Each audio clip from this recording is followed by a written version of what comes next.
In Python, each and every line is depend upon only one thing. It is operators. There are around 5 to 6 main operators are there. I am going to explain about it today. Arithmetic is about the calculations.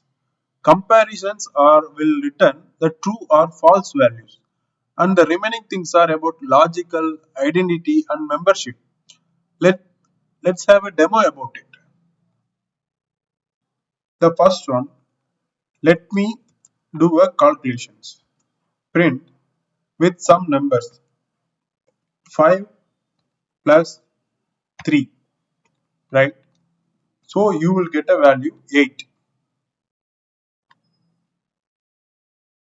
Now let me duplicate all of this and we'll do the remaining operators. Minus and multiplier and then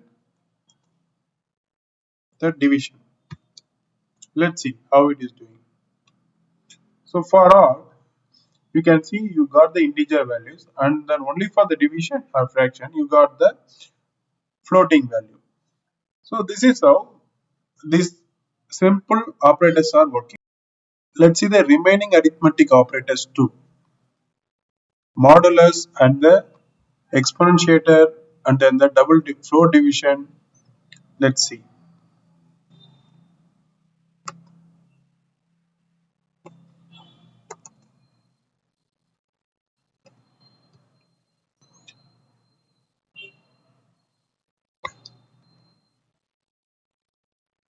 You see, we got the 5 modulus 3, the remainder we got this. And then the exponentiator of 5 with 3 is 125. And then the floor division for 5, 3 is 1. Right? You got the right values for this. So this is how the basic. And let's see about the some assignment operator also in the arithmetic. So this assignment operator is a statement. We cannot execute that in the print. If you want, we can execute that also. Let's see. So you see VS Code itself saying some errors. It's an invalid syntax. Python will not accept this sentence. Let's assume, as we see in the previous videos, we can initiate some variables like a equal to 5 and then we can add the values to that. So how this is working is a equal to a plus some value, right? This is how the assign. This is how the statement value is working. Let me add it before this. So the Python beginner should know from before the equal symbol we have to add the operators. Then only this operators will work. So now if you want to print a, we can get those values. See, we got the value 9. If you want to add a minus also in that. Now the value of a is 9. I'm going to minus again with 4. Any assumptions? What will be the value? So we are adding the value 4 and then the minus 4. So the value will be the same again. Sorry. Uh, yes, it's 5 now. So this is how the all arithmetic operators are working. Now let's see about the comparison. Comparison, as I said, it will return only the true or false. So as you see, the value I have assigned for A is 5.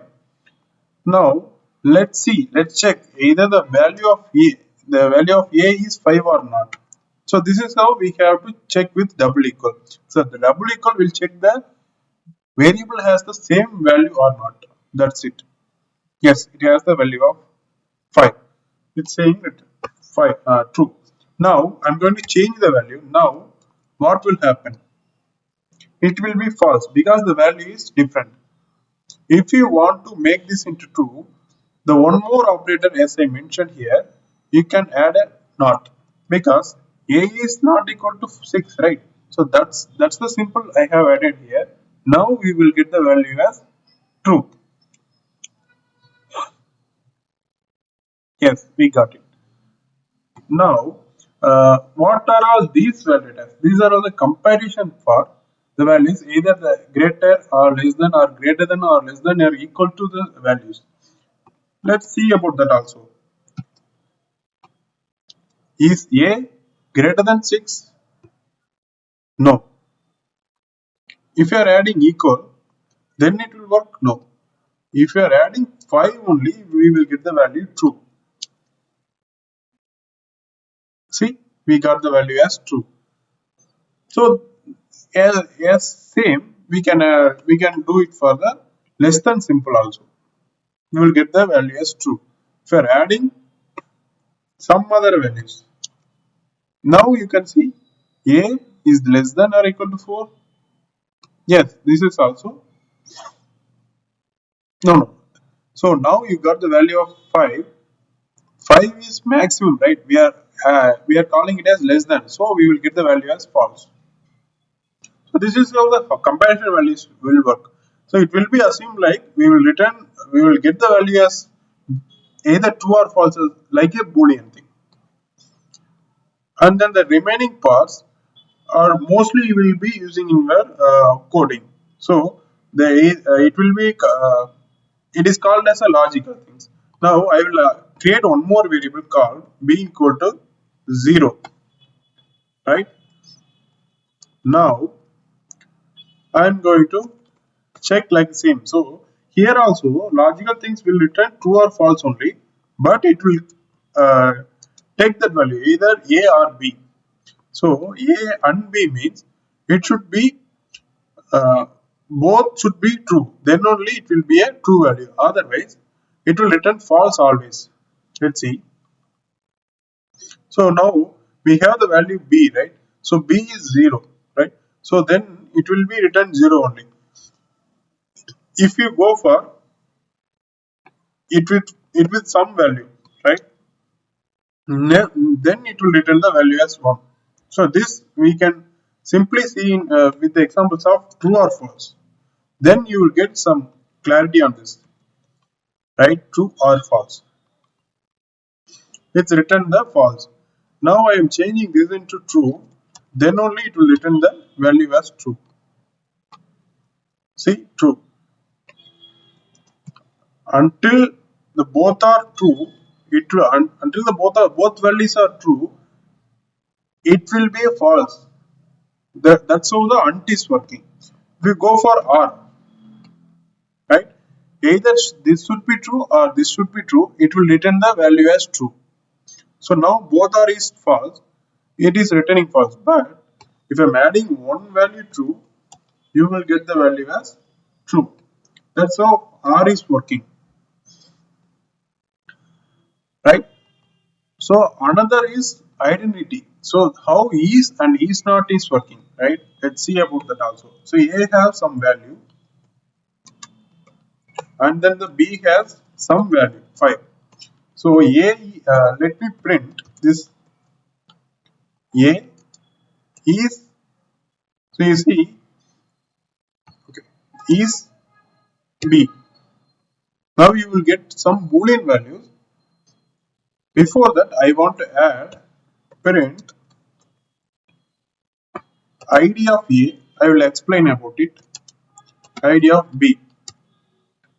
So id is nothing but it's a identity of the object. It will return some IDs based on that value. So where the object is stored, that identity we will get it.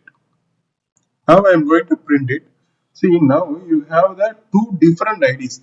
So is how it is working. It will check the ID values are same or not. Then if it is not same, it will return a false. So let me go and change the value into 10 only. Now you all should know the object is same, so the id should be same, then you will get the value as true.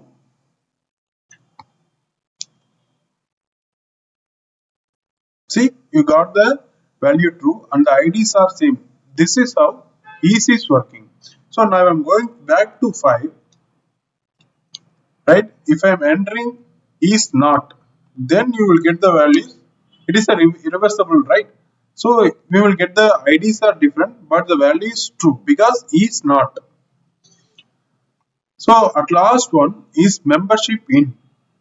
So now id is not required.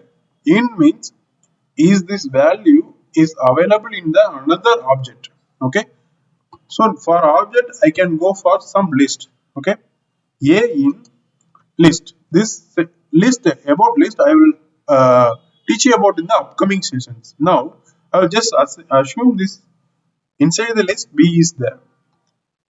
Now what value you will get? False only, because 10 is not in this list b.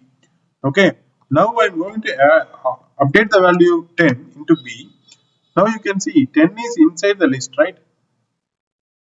Now you got the value 2. So this is how all the operators are working around. So if you understand this basic common operators, then you are good with handling the operators also. So from the next session, I will explain you about if else conditions which you will be using in your whole projects.